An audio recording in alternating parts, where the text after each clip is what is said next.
नमस्कार दोस्तों, आज इस वीडियो में चर्चा करेंगे हम कक्षा 9 विषय हिंदी कार्यपत्रक 6 यानी कि वर्कशीट 6 दिनांक 16 जुलाई 2021।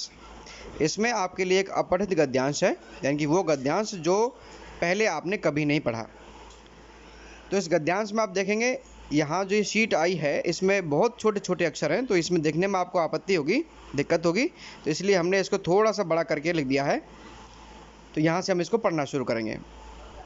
लोगों को यह कहते सुना जाता है कि 1 और 1 2 होते हैं, परंतु एक मुहावरा है 1 और 1 11 है।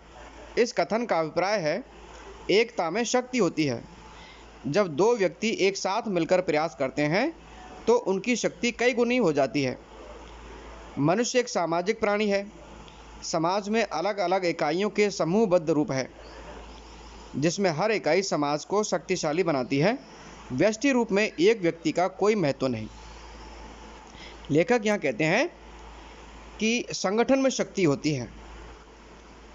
1 और 1 वैसे 2 होते हैं, लेकिन 1 और 1 11 भी होते हैं। कहने का तात्पर्य है कि जब एक से अधिक व्यक्ति, 1 से 2 या 1 से ज़्यादा व्यक्ति मिल जाते हैं तो उनकी जो ताकत है वो कई गुना बढ़ जाती है, और इस तरह से वो किसी भी मुसीबत का सामना करने में सक्षम हो पाते हैं। तो लेखक कहते हैं कि मनुष्य जो है वो एक सामाजिक प्राणी है। यदि वो अलग रहेगा तो उसका कोई महत्व नहीं है, क्योंकि जब भी उसको ज़रूरत पड़ेगी तो उसका सहयोग कौन करेगा। तो इसलिए जब वो समाज में रहेगा तो समाज उसके काम आएगा और वो समाज के काम आएगा। तो इसलिए सामाजिक रूप में उसका बड़ा महत्व होता है। लेकिन वो अलग रहेगा, व्यष्टि रूप में रहेगा, तो उसका कोई महत्व नहीं है। व्यष्टि का मतलब होता है जो व्यक्ति समाज या समुदाय से अलग रहता है, उसको व्यष्टि बोलते हैं। आगे देखिए, परंतु समष्टि रूप में वह समाज की एक इकाई है। बाढ़ से बचने के लिए जब एक आँखों से दिव्यांग और पैरों से दिव्यांग व्यक्ति में सहयोग हुआ तो आँखों से दिव्यांग को आँखें तथा पैरों से दिव्यांग को टांगें मिल गईं और दोनों बच गए।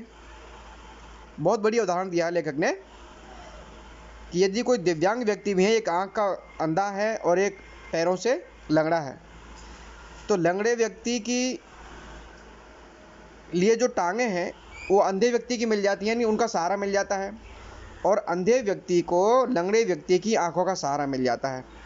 तो एक की आंखों से देख लेते हैं और दूसरे की टांगों का सहारा लेकर के वो चल लेते हैं। तो इस तरह से एक दूसरे के व्यक्ति काम आता है। एकता में बड़ी शक्ति है। जो समाज एकता के सूत्र में नहीं रहता उसका पतन अवश्यंभावी है। यानी जो समाज एकता के सूत्र में बनकर या बंधकर नहीं रहता है उसका पतन निश्चित रूप से हो जाता है। क्योंकि आपने देखा होगा कि भारत में जब अंग्रेज़ों का शासन हुआ तो वो इसी फूट का ही परिणाम था।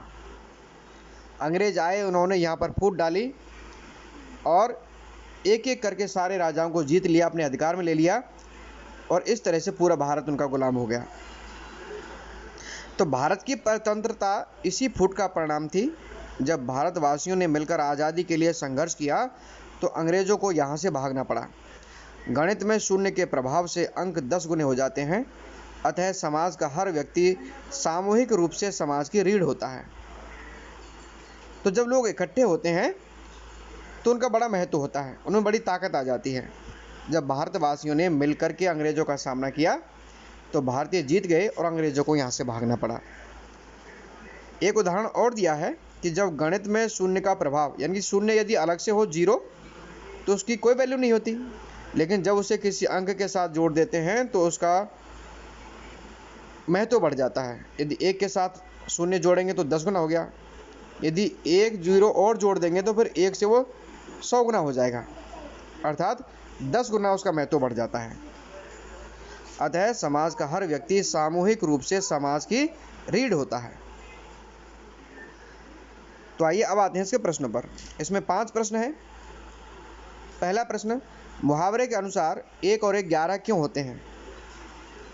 उत्तर है इसका, मुहावरे के अनुसार 1 और 1 11 इसलिए होते हैं क्योंकि एक के साथ दूसरे के आने से उसकी ताकत या उसकी कार्य क्षमता कई गुना बढ़ जाती है। प्रश्न नंबर 2, गद्यांश में आए व्यष्टि शब्द से क्या आशय है? गद्यांश में आए व्यष्टि शब्द का आशय एक ही व्यक्ति से है, अर्थात समुदाय या समूह से अलग किया हुआ व्यक्ति। प्रश्न नंबर 3, गणित में शून्य का क्या महत्व है? गणित में शून्य के प्रभाव से अंक 10 गुने हो जाते हैं। ये गणित में शून्य का महत्व होता है। नंबर 4, समाज में यदि लोग मिलजुल कर ना रहे तो उसका क्या परिणाम हो सकता है? सोच कर लिखिए। समाज में यदि लोग मिलजुल कर ना रहें तो उनका पतन निश्चित होता है। कोई भी बाहर की शक्ति आकर उनमें फूट डाल सकती है और उन पर शासन कर सकती है। इसमें आप और भी लिख सकते हैं जो आप लिखना चाहें कि फूट डालने से समाज का विकास नहीं होता है। समाज में यदि कोई निर्णय लेना होता है तो वो निर्णय नहीं ले पाते हैं, सब एक दूसरे से अलग हो जाते हैं। कोई महत्वपूर्ण कार्य होता है वो नहीं कर पाते हैं। नंबर 5, 1 और 1 11 इस मुहावरे का वाक्य में प्रयोग कीजिए। तो वाक्य में प्रयोग आप कई तरह से कर सकते हैं, कोई सा भी उदाहरण ले सकते हैं। एक वाक्य हमने यहाँ दिया है, राजू और रामू के झगड़े पर मत जाओ, समय आने पर वह 1 और 1 11 हो जाते हैं, यानी कि ताकतवर हो जाते हैं। इस वीडियो में यदि आपको कुछ समझ में आया है, वीडियो आपको अच्छा लगा है तो लाइक और शेयर ज़रूर करें। धन्यवाद।